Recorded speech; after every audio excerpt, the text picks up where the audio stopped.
Hello viewers, welcome to Mani's mystery. வழக்கம் போல இன்னைக்கு நம்ம சேனல்ல செம்ம இன்ட்ரெஸ்டிங்கான ஒரு வீடியோ தான் பார்க்க போறோம். அதாவது இது நாள் வரைக்கும் உங்க வாழ்நாள்ல கேட்டிராத இல்லாட்டினா இது நாள் வரைக்கும் பார்த்திராத சில அமேசிங்கான விஷயங்கள் பத்தி தான் பார்க்க போறோம். இன்னைக்கு வீடியோல நம்ம பார்க்க போற ஒவ்வொரு விஷயமே உண்மையிலேயே உங்களை வேற லெவல்ல இன்ஸ்பயர் பண்ணும். சோ ஸ்கிப் பண்ணாம கடைசி வரைக்கும் வீடியோவை பாருங்க. வாங்க வீடியோக்குள்ள போலாம். இந்த உலகத்துல மனிதர்கள் நம்மளுக்கு மட்டும் தான் பாட தெரியும் இல்லாட்டினா அந்த ஒரு பாட்டை ரசிக்க தெரியும் அப்படின்னு சொல்லிட்டு நீங்க நினைச்சிட்டு இருந்தீங்க அப்படின்னா அந்த ஒரு தாட்டை என்னைக்கே விட்டுருங்க. ஏன்னா இந்த உலகத்துல வாழ்ற உயிரினங்கள்ல பேட்ஸ், அதாவது வௌவால்கள் இருக்கு பாத்தீங்களா, அதுங்களுக்கும் பாட தெரியும். அதே நேரத்துல அந்த ஒரு பாட்டை ரசிக்கவும் தெரியுமா.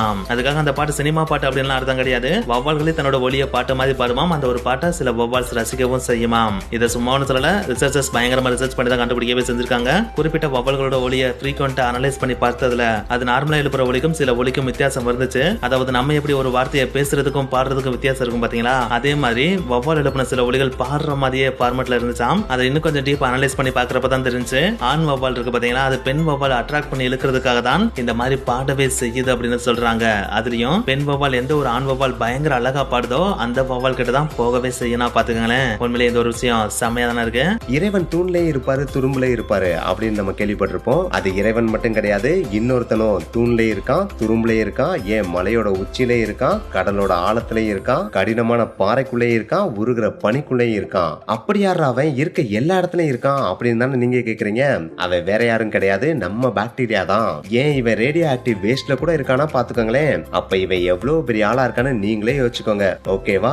இந்த உலகத்துல மனிதர்கள் ஒவ்வொரு விஷயத்தையும் பிறக்கிறதுல இருந்து இறக்குற வரைக்கும் இன்னொருத்தர்கிட்ட இருந்து தான் கத்துட்டு பண்ணிட்டு இருக்கோம். ஆனா ஒரே ஒரு விஷயத்தை தவிர அது வேற எதுவும் கிடையாது. ஸ்மைல், அதாவது சிரிப்பை மட்டும் நம்ம அடுத்தவங்க கிட்ட இருந்து கத்துக்கிட்டு பண்றது கிடையாதாம். அது பாடி லாங்குவேஜாவே இயல்பாவே வருது அப்படின்னு சொல்றாங்க. இன்னும் கொஞ்சம் உங்களுக்கு புரியுற மாதிரி சொல்லணும் அப்படின்னா, ஒரு குழந்தை பிறக்கிறதுக்கு முன்னாடியே கருவுல இருக்கிறப்பயே அது அழகா சிரிக்க ஆரம்பிச்சிருமாம். அதனாலதான் இது இயற்கையானது, அடுத்தவங்க கிட்ட இருந்து கத்துக்கிட்டு வர்றது கிடையாது அப்படின்னு மென்ஷன் பண்றாங்க. இந்த வீடியோ பார்த்துட்டு இருக்க எல்லாரும் இந்த விஷயத்தை கேள்விப்பட்டிருப்பீங்க. அதாவது ஏர்லி மார்னிங்ல எந்திரிக்கிறவங்க தான் பயங்கரமா growth ஆவாங்க அண்ட் பயங்கரமான பில்லியனர் ஆவாங்க அப்படின்ற விஷயத்த. ஆனா இதுக்கு அப்படியே கான்ட்ராஸ்டா இன்னொரு தியரி இருக்கு. அது எத்தனை பேருக்கு தெரியும்? அதாவது லேட் நைட்ல தூங்குறவங்க பயங்கர கிரியேட்டிவ் பீப்புளா இருப்பாங்கன்னு ரிசர்ச்ல கண்டுபிடிச்சிருக்காங்க. இந்த விஷயத்தை கேட்டுன்னு பல பேரும் நான் லேட் நைட்ல தான் தூங்குறேன், ஏன் நான் கிரியேட்டிவிட்டியா இல்லைன்னு கேட்பீங்க. லேட் நைட்ல தூங்குறேன்னா டிவி பாக்குறதோ செல்போன் நோன்றதோ கிடையாதுங்க. அந்த லேட் நைட்லயே உட்காந்து கிரியேட்டிவா திங்க் பண்றாங்க பாத்தீங்களா, அவங்க தான் பயங்கர கிரியேட்டிவிட்டியா வருவாங்கன்னு ரிசர்ச்ல கண்டுபிடிச்சிருக்காங்க. வாவ், இந்த ஒரு விஷயத்தை கேட்ட உண்மையிலேயே நீங்க ஆச்சரியப்படுவீங்க.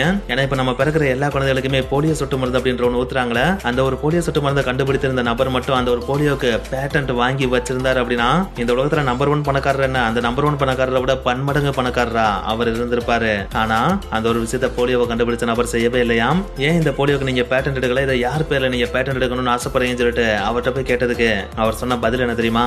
இந்த போலியோக்கான பேட்டன்ட்டை நான் மக்களுக்கு கொடுக்குறேன், சூரியனுக்கு உங்களால பேட்டன்ட் எடுக்க முடியுமா என்ன, அப்புறம் எதுக்கு இந்த போலியோக்கு நான் பேட்டன்ட் எடுக்கணும், இதை மக்களுக்காக கண்டுபிடிச்சேன், மக்களுக்கே போய் சேரட்டும் சொல்லிட்டு செம்மையா பதில் சொன்னாராம். அவர் வேற யாரும் கிடையாது, ஜோனாஸ் சாக் அப்படின்ற ஒரு மனிதன் தான். உண்மையிலேயே ஒரு கிரேட் தானே. இந்த வீடியோ பார்த்துட்டு இருக்க நிறைய பேருக்கு இந்த மாதிரியான ஒரு ஃபீலிங்ஸ் இருந்திருக்கும். அதாவது நிறைய நாள் நம்ம எந்திரிக்கிறப்ப நைட் மேர்ஸ் மாதிரியான ட்ரீமை ஃபீல் பண்ணிருப்போம். இந்த நைட் மேர் வரதுக்கான ரீசன் என்னன்னு நமக்கு சுத்தமா தெரியாது.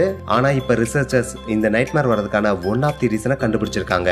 அது என்னன்னா, நம்ம குப்புற, அதாவது நம்ம வயிறு பெட்ல படுற மாதிரி படுப்போம் இல்லையா, அந்த டைம்ல தான் இந்த மாதிரியான ஸ்கேரியர், வெய்டர், ஏன் செக்ஸியஸ்ட் ட்ரீம்ஸ் கூட வருதுன்னு ரிசர்ச்சர்ஸ் கண்டுபிடிச்சிருக்காங்க.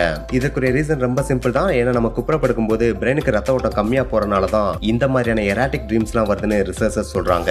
சோ இந்த மாதிரியான ட்ரீம் வரக்கூடாதுன்னா இனிமேல் குப்புற படுக்காம மல்லாக்கப்படுத்து தூங்குறது நல்லது. ஓகேவா? இந்த வீடியோ பார்த்துட்டு இருக்கிற எத்தனை பேருக்கு வாலண்டியரா ஏதாச்சும் ஒரு விஷயத்தை செய்ய பிடிக்கும், இல்லாட்டினா அடுத்தவங்களுக்கு ஹெல்ப் பண்ண பிடிக்கும்? அப்படி பிடிக்கிற ஒருத்தரா நீங்க இருந்தீங்க அப்படின்னா நீங்க தான் இந்த உலகத்துல அளவுக்கு அதிகமான நாட்கள் வாழவே போறீங்க. ஏன்னா எந்த ஒரு மனிதன் வாலண்டியரா போகாம இல்லாட்டினா அடுத்தவங்களுக்கு ஹெல்ப் பண்ற மனப்பான்மை இல்லாம இருக்காங்களோ அவங்கள விட வாலண்டியரா போறவங்களுக்கு தான் அளவுக்கு அதிகமான வாழ்நாள் இருக்குது அப்படின்றத ரிசர்ச்சர்ஸ் ரிசர்ச் பண்ணி கண்டுபிடிக்கவே செஞ்சிருக்காங்க. அதனாலதான் எப்பயுமே அடுத்தவங்களுக்கு ஹெல்ப் பண்ணுங்கன்னு சொல்லிட்டு நம்மளோட முன்னோர்கள் சொல்லுவாங்க இல்லையா, அதுக்கான ரீசனே இதுதானா. உண்மையிலேயே செம்மல சொன்னிருந்து ஹெல்ப் பண்ண ஆரம்பிச்சிருங்க. ஓகேவா? இந்த வீடியோ பார்த்துட்டு இருக்க உங்களுக்கு மட்டும் கிடையாது, இந்த உலகத்துல இருக்க எல்லாருக்குமே நோகாம நொங்குதுன்றதுனா ரொம்ப பிடிக்கும். எனக்கும் அது ரொம்ப பிடிக்கும். அதுலயும் முக்கியமா ஏறின உடம்ப கம்மி பண்ணும், ஆனா எக்ஸசைஸும் பண்ணக்கூடாது, எதுவும் பண்ணக்கூடாது அப்படின்ற ஆசை எல்லாருக்குமே இருக்கும். ஆனா அதற்குரிய வழிதான் யாருக்குமே தெரியாது.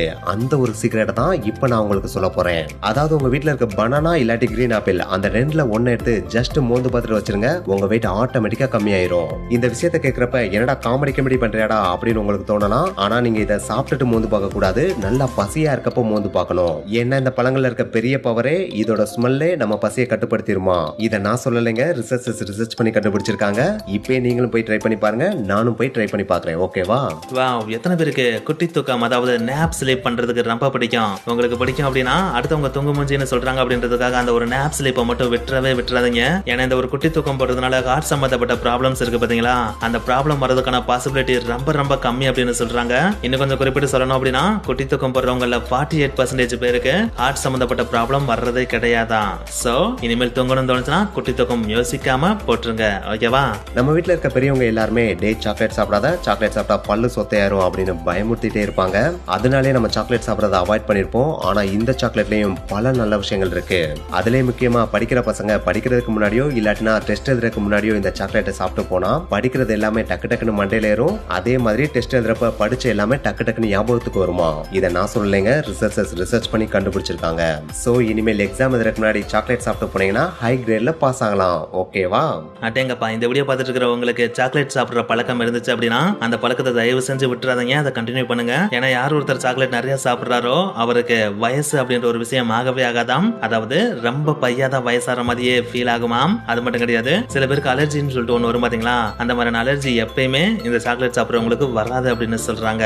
இது மட்டும் கிடையாது, மென்டலாவே பல விஷயங்கள், அதாவது எப்பயுமே நம்மள ரிலாக்ஸா கூட இந்த சாக்லேட் வச்சிருக்கோம் அப்படின்னு சொல்றாங்க. அதுக்காக சாக்லேட் அளவுக்கு அதிகமாகவும் சாப்பிட்றாதீங்க. ஏன்னா அளவுக்கு மீறினால் அமிர்தமும் நஞ்சுதான். ஓகேவா? ஒவ்வொரு மனுஷனுக்கும் யூனிக்கா இருக்க விஷயங்கள்னா அது அவனுடைய கைரேகையும் அவனுடைய டங் பிரிண்ட்டும் தான். இந்த மாதிரியான யூனிக்கான விஷயங்கள் மனிதனுக்கு மட்டும் கிடையாது, ஒவ்வொரு விலங்குகளுக்குமே இருக்கதான் செய்யுது.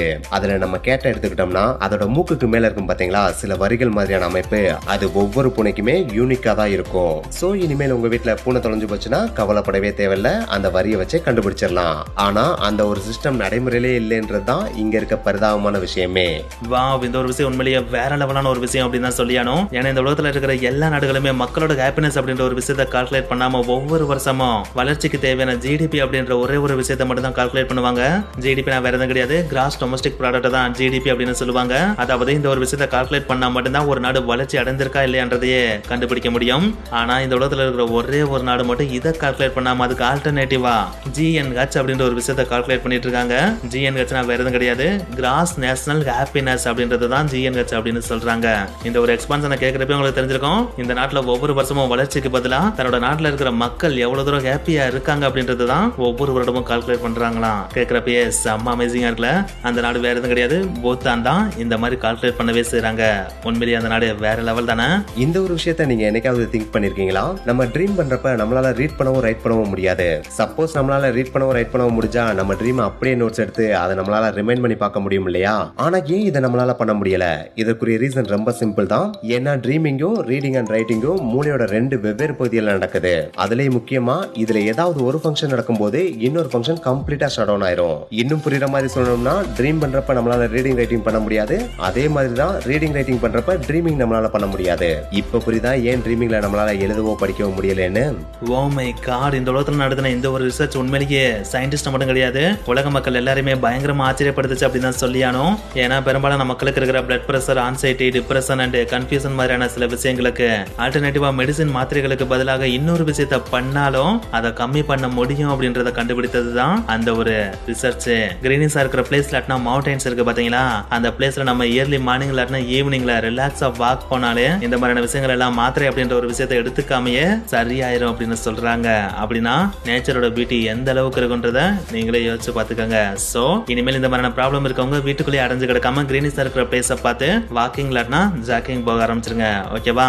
எல்லாருடைய வீட்லயும் ஒருத்தர் கண்டிப்பா பயங்கர கோவக்காரா இருப்பாரு, அது நம்ம எல்லாருக்குமே தெரிஞ்ச விஷயம் தான். அதுலயும் முக்கியமா அவர் எப்ப கோவப்படுறாரு நல்லா நோட் பண்ணி பாத்தீங்கன்னா சாப்பிடறதுக்கு முன்னாடி தான் பயங்கரமா கோவப்படுவாரு. ஏன் சாப்பிடறதுக்கு முன்னாடி மட்டும் இவர் இவ்வளவு கோவப்படுறாருன்னு என்னைக்காவது யோசிச்சிருக்கீங்களா?